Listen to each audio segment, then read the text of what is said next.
everyone, so a bunch of people wrote in some questions and I thought I'd take a little time to answer them. So we'll just jump right in. Sathwick asks, does finding your why mean you'll always stay motivated? The simple answer is no. Finding your why does not mean you always stay motivated. It does mean you always stay inspired. Our motivation can come and go.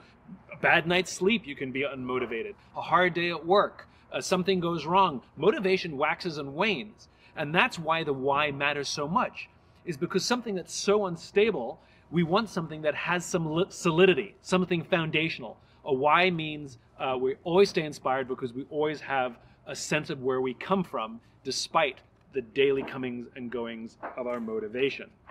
Next question. Oliver asks, what are the most important soft skills and how can we develop them? Okay, first of all, I hate the term soft skills. We talk about hard skills and soft skills as if they're in opposition. Those things are opposites. I like the term hard skills and human skills. Hard skills are the skills we need to do our job, and human skills are the skills we need to be better versions of ourselves, and we need both. So I'm going to restate your question, Oliver. What are the most important human skills we need, and how can we develop them? Listening is the big one, I think. It's one of the skills that is desperately lacking in our world and definitely in our places of work today, and even in our relationships. So I think we can all learn to be better listeners, which also leads to all the other things. Having difficult conversations, how to do those. Empathy, how to give and receive feedback, have an effective confrontation. These are all necessary skills we need. I think listening and empathy are the two big that underlie it. Okay, next. Cards upside down now. Steve asks, what's the greatest challenge we face regarding mental health in the workplace?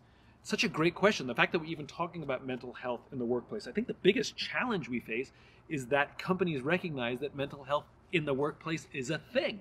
And again, it's about empathy. It's about seeing human beings as human beings. It's about seeing employees as people, not just functionaries.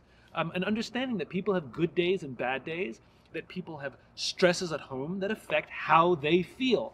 And someone's mental health really matters. It matters how they show up to do their work. It also really matters how they show up as a team member.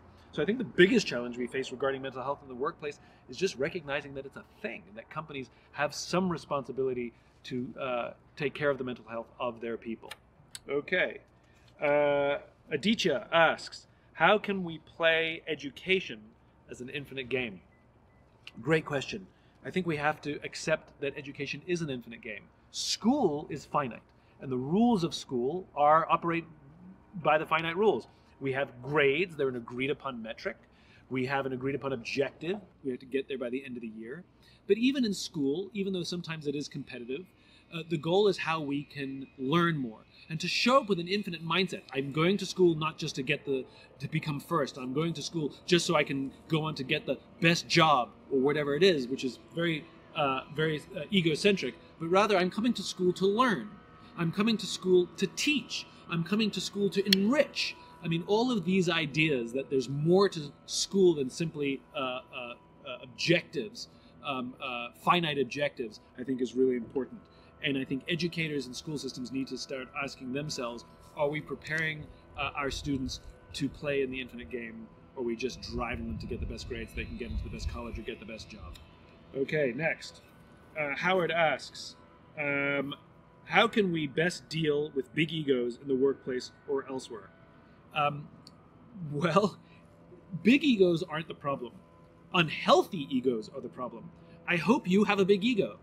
There's a big difference between being self-confident and being conceited. Being self-confident means you think you're good. Being conceited means you think you're better than other people. I hope you have big egos. Our goal is to help people build their confidence so that they see themselves as good, but we never want people to think themselves as better as others. So, if we are working with people who think they are better than us, that's the question. So number one is sometimes big egos and healthy egos are masquerading as masquerade in place of insecurity.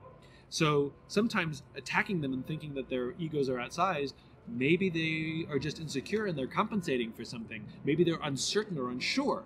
So strangely enough, a little empathy matters. But if somebody truly does have an outsized ego, they think they're better than everyone else, just enjoy it. Smile. Go about your job. Don't worry about it. As long as they're not, because taking them on is only going to create things and make things worse. Throughout my career, I've worked with people who like to posture and prove, and I just sort of smile and let them have their way. Kill them with kindness. Don't let it get to me, because if it gets to me, I become competitive with them, and I just sort of focus on the work that I'm doing. Hopefully that helps a little bit. Okay, these are all over the place. So let's try another one here. Emma asks, how can we learn to be more decisive? It's about taking a risk, right? Making a decision. Now, with anything that we're learning, you can practice small. You don't have to start practicing being decisive with big things. You can start practicing being decisive with small things. What do you want for dinner tonight? Some people are like, oh, I don't know, whatever, it's all fine. Try just making a decision. I'm going to have chicken tonight. That's what I'm going to have for dinner tonight. I'd say, do you want to eat in or to eat out at what restaurant? But we don't do that right now. But start with little decisions. What movie do you want to watch? I can sit in front and flip through the channels at all the previews. I can sit for the length of a movie trying to decide what movie I want to watch, and then it's too late and I don't end up watching a movie. Pick one. Just pick one. And I think if you can practice making lots and lots of little decisions, you'll build the muscle, and slowly you'll start making bigger decisions. Start small. Okay, Narjas asks, how can we break a procrastination habit? Oh my God, I wish I knew. I've been putting that one off for a long time. I can tell you one thing that does work for me is I'm good at working with people. So I can procrastinate working out, for example. I'll do it tomorrow. I'll do it tomorrow. I'll do it tomorrow. And then before you know it, 2 weeks have passed. But if I have a buddy to work out with, even over FaceTime, I'm more likely to show up. So for me, some people who are more disciplined and more organized, having a plan and writing things down and keeping track of things so there's a metric, that works for a lot of people. So every day you write down the thing you want to do, and so you don't want to break the habit. People like me, who that's good for like 2 weeks and then I fall off the bandwagon, having an accountability partner where I actually enjoy doing something with someone, even if it's work. Just having, if I have to do some work that I keep procrastinating, I'll call someone up and say, can we just work together? We'll turn on FaceTime and we'll just do our separate work. That helps a lot. Hope that helps. Try it tomorrow. Nina asks, what do you do if you're too far in your career to make a pivot but aren't feeling fulfilled? So the question is, are you ever too far in your career to make a pivot? Sometimes we have golden handcuffs. That's true, where we're in a position where things are good and we don't want to let go and throw it away. There are ways to pivot inside our careers, but when you say make a pivot, I mean, if you're not enjoying yourself and it's just the stability or the salary that's making you not want to make a change, if you have a partner, talk to your partner, because it's going to be something that you have to make that decision together. If you don't have a partner that you're with, talk to your friends and family. You will find that you'll have more courage to make a difficult decision like this if you have at least one person who believes in you and loves you and says, you got this. Even if it doesn't work out, I'll still be there with you. We'll figure this out together. How can we do this in a way that we can make you happy? Try talking with somebody about it. If you aren't feeling fulfilled, and by the way, if you're not feeling fulfilled, it's not necessarily you have to abandon your career. Sometimes you can find a new job within the company you're in. If you have a good relationship with your leader, sit down and say, I think I'm curious about other things. And start poking around outside. So yeah, your happiness is way more important. What else we got here? Charlene asks, how do I manage the expectations of others, not setting them too high or too low? I struggle with this. I try and say yes to everybody. And what I've learned is saying no has been one of the most valuable skills I've learned. I'm still not great at it. Because what I learned is when I try and say yes to everybody, I end up disappointing multiple people.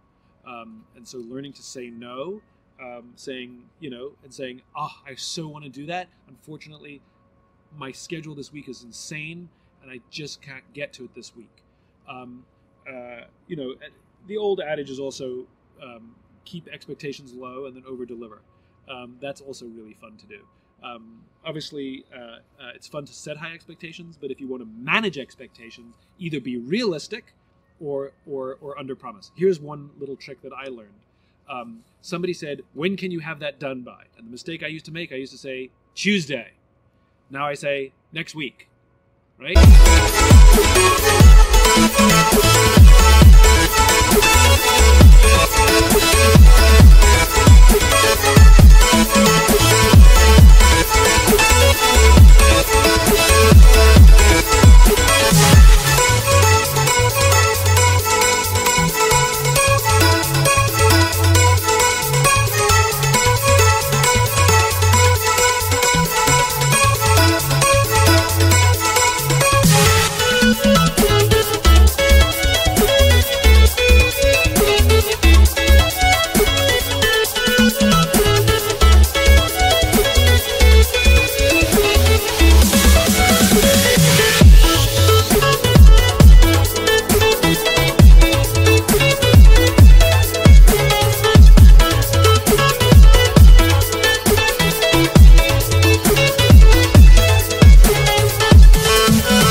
Hopefully I'll get them to Tuesday and they're really excited, but if I get it to them on Friday, it's fine.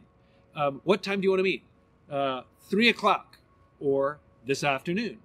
And that way I can better manage my work. If I'm bad at managing my workload or things are taking longer than I expect, I leave a little broader boundaries on the sandbox. That has helped me a great deal. I hope that helps you too. Charlene. Okay, last question from Anna. How can we balance? I've lost my balance. That was really funny. I actually lost my balance when I read the word balance. Okay, how can we balance?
Full-time work with creative projects, creatively.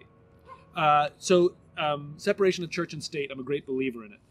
Work is for work and home is for home. And sometimes they blend, sometimes we have to bring work home, but I'm a great believer. What's helped me, believe it or not, is scheduling time. So I'll actually schedule time for creative exercises. So in my schedule, I'll have a block off. That's for me to do creative things. And that way, when I'm building my schedule or when things are coming in, somebody says, can you meet at 4 o'clock on Thursday? I say, sorry, I have something else then. What I have then is to do something creative, to do a creative exercise. So I found that to be really helpful. Also, that way I'm not left to the end of the day to do my creative things every day when I may be too tired to do anything. Sometimes I block off time or even take a day off simply to do something creative. I hope that helps. Thanks for the questions. Please write in more. I love getting these and I love sharing. Take care of yourself. Take care of each other.